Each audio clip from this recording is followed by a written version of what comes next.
Hello guys, আসসালামু আলাইকুম। Friends blog YouTube চ্যানেলের পক্ষ থেকে আমি আপনাদের স্বাগত জানাচ্ছি। আশা করি সবাই ভালো আছেন। তো দর্শক, আমি এখন আপনাদের দেখাতে যাচ্ছি যে বংশীপুরের ঐতিহাসিক হাম্মামখানায় এক কথায় সংক্ষেপে যাকে হাফসিখানা বলা হয়। তো দর্শক, ঈশ্বরপুর ঐতিহাসিক হাফসিখানা দেখে যদি আপনাদের ভালো লাগে থাকে, পরবর্তী ভিডিও দেখার জন্য লাইক, কমেন্ট, শেয়ার এবং সাবস্ক্রাইব করে অবশ্যই সবসময় আমাদের পাশে থাকবেন।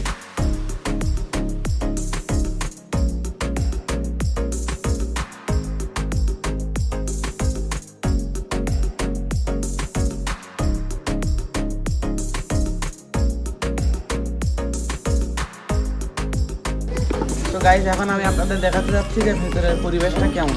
আসেন সবাই সাথে, ভেতরের পরিবেশটা অনেক সুন্দর, কিন্তু ভেতরে কিন্তু খুব মনোরম পরিবেশ।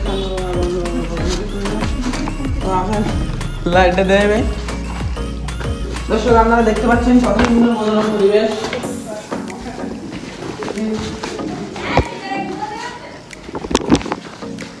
দর্শক, আপনারা দেখতে পাচ্ছেন এখানে কিন্তু একটি সুড়ঙ্গ আছে। রাজার আমলে, প্রাচীন আমলে কিন্তু চোর ডাকাতদের কিন্তু মেরে ওইখান থেকে ফেলে দিতে, কিন্তু অনেক বড় কুয়া ছিল, তাদের মেরে ওইখান থেকে ফেলে দিত। আশা করি ভেতরে ফিলিংসটা অনেক ভালো। তো আসেন সবাই ভেতরে আসেন। এই দেখতে পাচ্ছেন কিন্তু এই সুড়ঙ্গ আরেকটি, এই চারি সাইডে মনোরম পরিবেশ।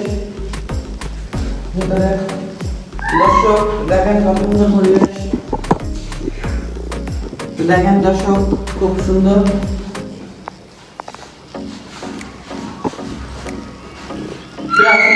রাজার আমলে কিন্তু এখানে পানিটার মেরে এটার ভিতরে দর্শক কত সুন্দর ফিনিক্স ভেতরে। এবার আমি আপনাদের বাইরে ঘুরে দেখানোর চেষ্টা করবো। গাইস, এখন আমি আপনাদের এখান থেকে দেখি আশেপাশে কেউ আছে কিনা, আমি তাদের থেকে আপনাদের এখানে হাফসিখানার সকল তথ্য জানানোর চেষ্টা করবো। এই তো পাশে দেখতেছি বড় ভাই আছে।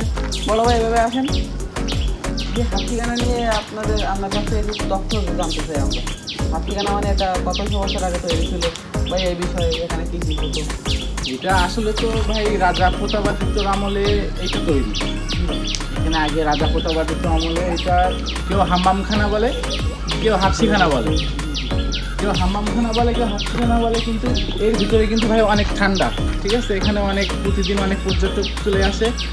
তারপরে প্রতিদিন এখানে বিভিন্ন লোকজন আসে। এখানে মূলত হাফসিখানা বলতে কেউ হাফসিখানা বলে যে আগে যারা চোর ডাকাত ছিল তাদের মেরে, এখানে নদী ছিল আগে, এখানে নদী ছিল, নদী দিয়ে যাদের চোর ডাকাত ছিল ফেলা দিত, গম্বুজ আছে, সুড়ঙ্গ আছে, ওখান থেকে চলে যেত।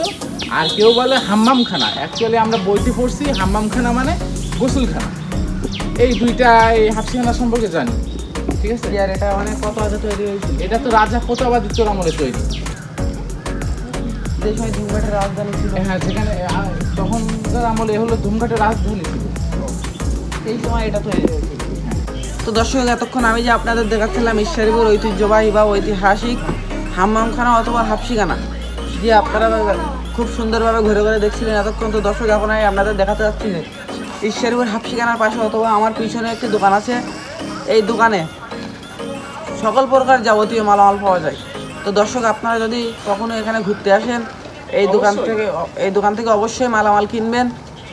এখানে সুমূল্যে যাবতীয় মালামাল পাওয়া যায়। বিশেষ করে এখানে ঝালমুড়ি পাওয়া যায়, ঝাল চানাচুর পাওয়া যায়, বুট ভাজা পাওয়া যায়।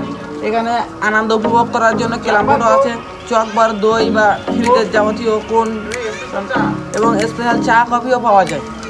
দর্শক, আজকের ভিডিও এই পর্যন্ত সমাপ্ত করছি, এবং পরবর্তী ভিডিও দেখার জন্য লাইক, কমেন্ট, শেয়ার এবং সাবস্ক্রাইব করে, এবং সাবস্ক্রাইবের পাশে যে বেল বাটনটি থাকে ওটা অবশ্যই ক্লিক করবেন।